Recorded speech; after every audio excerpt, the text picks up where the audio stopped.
নমস্কার বন্ধুরা, আজ আমি পেঁপে দিয়ে খুবই সুস্বাদু চটজলদি একটি রেসিপি শেয়ার করছি।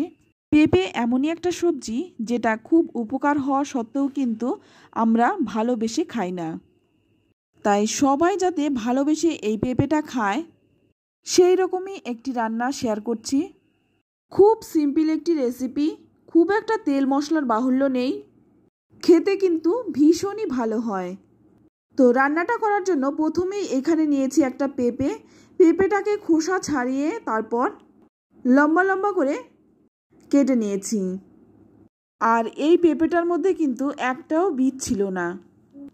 এবার একটা চামচ দিয়ে ভেতরের অংশটা একটু চেঁচে ফেলে দিচ্ছি। তো আমি কিন্তু আপনাদের সাথে পেঁপের অনেক রেসিপি শেয়ার করেছি, তার মধ্যে কিন্তু এই পেঁপের রেসিপিটা একদমই আলাদা, একটু ভিন্ন ধরনের, খেতে ভীষণ ভালো হয়। তো এইটুকু বলতে পারি, যারা পেঁপে খায় না তারাও কিন্তু চেয়ে চেয়ে খাবে। এবার পেঁপেটাকে ভালো করে পরিষ্কার করে নিয়ে নিলাম।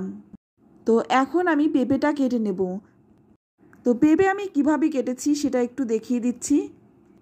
পেঁপেটা আমি লম্বা করে কেটেছিলাম, তার মাঝখান থেকে আমি 2 টুকরো করে তারপর পাতলা করে লম্বা লম্বা করে কেটে নিচ্ছি। তো একইভাবে আমি সমস্ত পেঁপেটাই কেটে নিলাম। এবার অপর দিকে এখানে আমি 2টো আলু নিয়েছি। এবার আলু দুটোকে দেখুন মাঝখান থেকে কেটে নিয়ে তারপর লম্বা লম্বা করে পেঁপে যেভাবে কেটেছি আলুটাও কিন্তু ঠিক একইভাবে কেটে নিচ্ছি।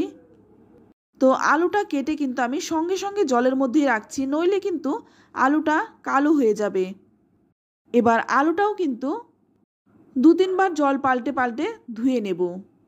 তো এখানে আমি আলু পেঁপে কেটে নিলাম। আপনারা চাইলে কিন্তু আলুটা বাদ দিয়ে শুধুমাত্র পেঁপে দিয়েও এই রান্নাটা করতে পারেন। এবার রান্না করার জন্য কড়াই গরম করে নিয়ে এর মধ্যে দিয়ে দিলাম 2 চামচ সর্ষের তেল। তেলটা ভালো করে গরম করে নিয়ে প্রথমে আমি কেটে রাখা পেঁপেগুলো দিয়ে দিলাম, একই সঙ্গে আলুগুলোও দিয়ে দিলাম। পেঁপে আর আলু কিন্তু একসঙ্গে ভেজে নেব। তো একটু নেড়েচেড়ে নিয়েই এর মধ্যে দিয়ে দেব সামান্য একটু হলুদ গুঁড়ো।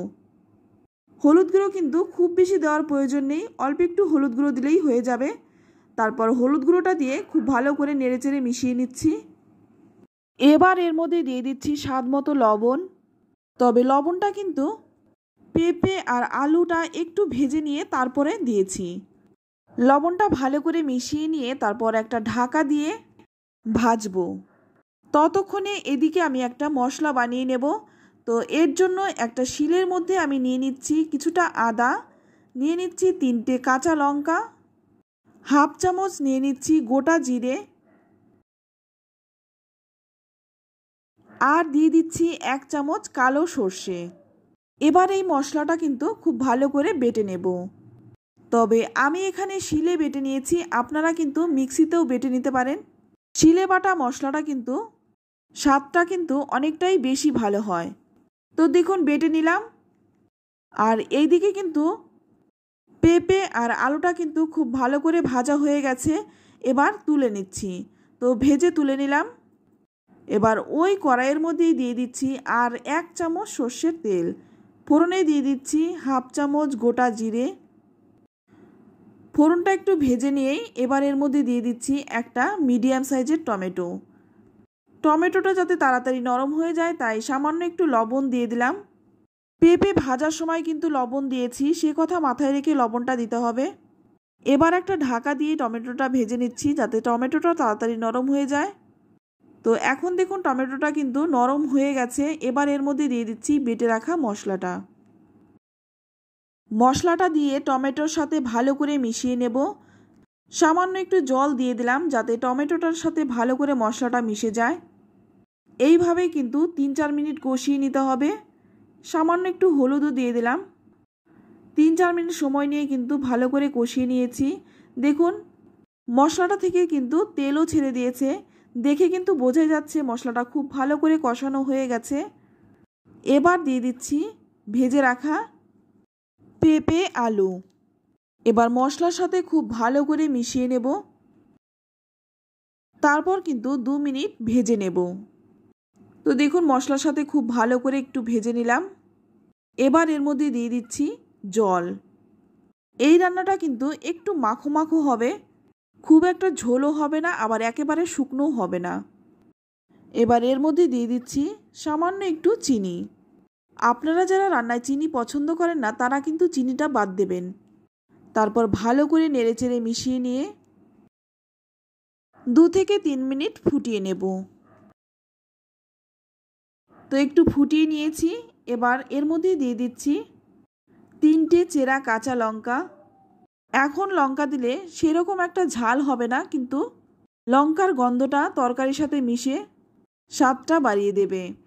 2 মিনিট ঢেকে রেখে ঢাকনাটা খুলে নিলাম। তারপর আরও একবার ভালো করে একটু মিশিয়ে নিচ্ছি। আর এখন কিন্তু রান্নাটা হয়েই গেছে, আর কিন্তু বেশি বাকি নেই। আর ঝোলও কিন্তু এর থেকে বেশি শুকনো করব না। তো আলু আর পেঁপে কিন্তু ভালো করে সেদ্ধ হয়ে গেছে। এবার নামানোর আগে দিয়ে দিচ্ছি একটু ধনেপাতা। তবে হাতের কাছে যদি ধনেপাতাটা না থাকে সেক্ষেত্রে ওপর থেকে একটু কাঁচা সর্ষের তেলও দিতে পারেন। তারপর ভালো করে নেড়েচেড়ে মিশিয়ে নিয়ে 10 মিনিট স্ট্যান্ডিং টাইম দিয়ে দেব। 10 মিনিট পর দেখুন সার্ভ করছি। এটা গরম গরম ভাতের সাথে খেতে ভীষণ ভালো লাগে। আর পেঁপে কিন্তু ভীষণই উপকারী একটি সবজি, আমাদের হজমেরও সাহায্য করে এই পেঁপে। যারা নিরামিষ খেতে পছন্দ করেন তাদের তো ভালো লাগবেই, যারা পেঁপে খেতে অপছন্দ করে তারাও কিন্তু এটা ভালোবেসে খাবে। তো রেসিপিটি কেমন লাগলো অবশ্যই কমেন্টে জানাবেন। আর যারা পেঁপে খেতে পছন্দ করেন বা নিরামিষ খেতে পছন্দ করেন তাদের সাথে এই রেসিপিটি শেয়ার করুন, আশা করছি তাদের ভীষণ ভালো লাগবে।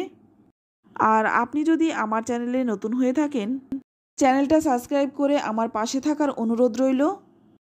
আজ এই পর্যন্ত, আবারও দেখা হবে অন্য কোনো নতুন রেসিপিতে। সকলেই ভালো থাকবেন, সুস্থ থাকবেন, ধন্যবাদ।